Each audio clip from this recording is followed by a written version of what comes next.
Dating tindero ng hipon at isda, ngayon isa na sa pinakamayaman sa ating bansa.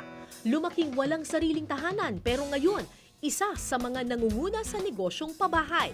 Ayon sa Forbes magazine, siya ang ika-13 pinakamayaman na tao sa Pilipinas. Ang kanyang net worth, $1.45 billion o higit 67 billion pesos.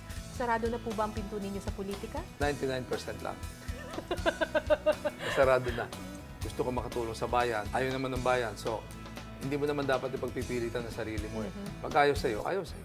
O pag hindi sa'yo, huwag mong ipilit. Minsan, maliwanag naman ayaw mo lang tingnan.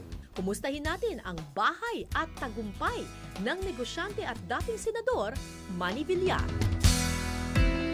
Dito sa isang luxury resort sa Tagaytay matatagpuan ang rest house ng pamilya ni Manny Villar. Ganito po yung mga bahay na Swiss dapat looking. Kailangan kasi masisira niya yung, yung theme. Noon pa man daw pangarap na ni Manny na gawing malabagyo ang naturang lugar.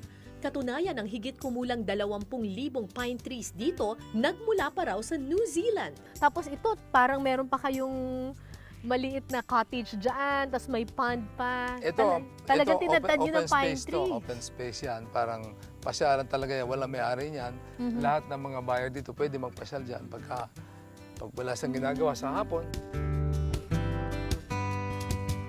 At ito po yung bahay ninyo. Ito yung aming bahay. Green na Simple green. lang.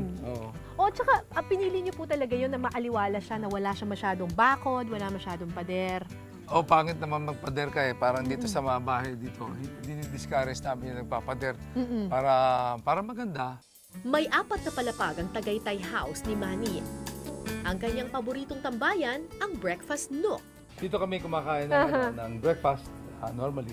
Pero pagka December, napakaginaw dyan, January. Talaga? Pero kasi maganda yung nakikita mo yung view eh. Kaya pag nandito, parang talagang nasa Tagaytay. Feel na feel mo. Tapos pag nandito, kasama mga ibon, ganyan, naririnig mo yung kalikasan. Maaga ka gumising, tapos pagkakape ka dyan, napakasarap. Makapigil hininga ang tanawin dito, parang isang art piece na matatanaw sa veranda ng pamilya. Itong mga pine trees na ito, sabi niyo, kayo mismo ang nagpatanim nito. Ito kasing variety na to, mas maganda pa to kaysa sa pine tree ng Baguio. Kaya makita mo, mas maraming dahon siya. Oo nga. Mas mukha siyang bata. Mas mukha siyang Christmas tree actually, di ba? Parang ibang-iba yun. So bakit po kayo, sir, na nag-decide na parang Switzerland yung yung tema? Yung terrain kasi niya parang sa Swiss Alps. Oo. And sinundan ko na lang. Hindi ko siya pinlat. Hindi nyo pinlat. Tapos tinanim ako ng maraming pine trees. At para mas akma sa Swiss feel, ang mga bahay dito dapat country house din ang dating. Noong nagsasell kami dito, pagka ayaw mo ng Swiss look, huwag ka bumili rito. Medyo suplado kami dito. Kung nga rin, ipilit mo ibang design, huwag ka na rito. Oo. Kasi may vision talaga kayo. Parang gusto ko talaga Swiss ang feel eh. Parang gano'n, parang Swiss Alps ang feel. Wala lang yellow. Malawak na lupain, mga pabahay at sariling tahanan. Ilan lamang ito sa pagmamayari ni Manny Villar sa kasalukuyan. Kaya naman marami ang nagtanong sa kanya nang tumakbo siyang presidente noon. Totoo nga bang nagmula siya sa wala? Nung bata po kayo, wala kayong talagang permanenteng tahanan? Oo naman. Squatter lang kami noong araw sa Tondo. At noong araw nga, may nagsasabi na hindi daw kami talaga mahirap. Mali naman yun. Talaga mahirap kami. Talaga nagtitinda ako ng hipon sa palengke. At squatter kami noong araw. Sanay na raw si Manny sa mga patutsada sa kanya tungkol sa politika. Paano kayo magalit? Hindi ako nagagalit eh. Hindi ako masyado nagagalit. Bihirang-bihira ako magalit. So ano yung mga... Ang tingin ko kasi yung paggalit, parang waste of time eh. Parang sayang ang productivity mo pag magagalit ka sa isang tao, iisipin mo pa siya. Hindi napakaswerte naman niya, iisipin mo pa siya. Puspusan mang nangampanya para sa pagkapangulo noong 2010, hindi nakuha ni Manny ang sapat na bilang ng boto para manalo. Akala ko naman kasi, siyempre pagtakbo mo, gusto mo makatulong sa bayan, gusto mong ialok yung iyong nalalaman, ayaw ng bayan, hindi anong gagawin natin? So, hindi naman ako nagalit. So, nung natalo po kayo sa eleksyon at ang dami niyo pong nagastos? Hindi naman, hindi ko naisip yun eh. Basta I moved on. Sarado na po ba ang pinto ninyo sa politika?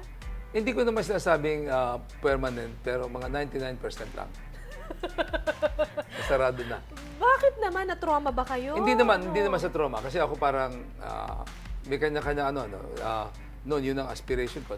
Gusto ko makatulong sa bayan. Ayaw naman ng bayan. So, hindi mo naman dapat ipagpipilitan ng sarili mo. Pag ayaw sa'yo, ayaw sa'yo. So, okay na yun. I mean, isang maganda sa patakaran sa buhay, sa aking palagay, yung tanggapin mo yung hindi para sa'yo. And then, maghanap ka naman ng para sa'yo. Dahil life is very short eh. Hindi naman dapat nauubos yan sa pag-iisip ng kung ano yung dapat sa'yo o hindi dapat sa'yo. Huwag mo ipagpilitan yung hindi O naman pag hindi ukol. sa'yo, huwag mong ipilit. No? Minsan, maliwanag naman eh, ayaw mo lang tingnan. Ngayong time out si Manny sa politika, balik naman siya sa kanyang unang karera, ang pagninegosyo. I'm sure a lot of young businessmen look up to you. Kasi nanggaling kayo sa wala, tapos ngayon you're one of the richest Filipinos. Anong ma-advise ninyo doon sa mga iba pang young entrepreneurs? Basta asahan na nila na magkakaroon sila ng kabiguan. Ang success is not a straight line. Hindi pwedeng lahat success. Hindi.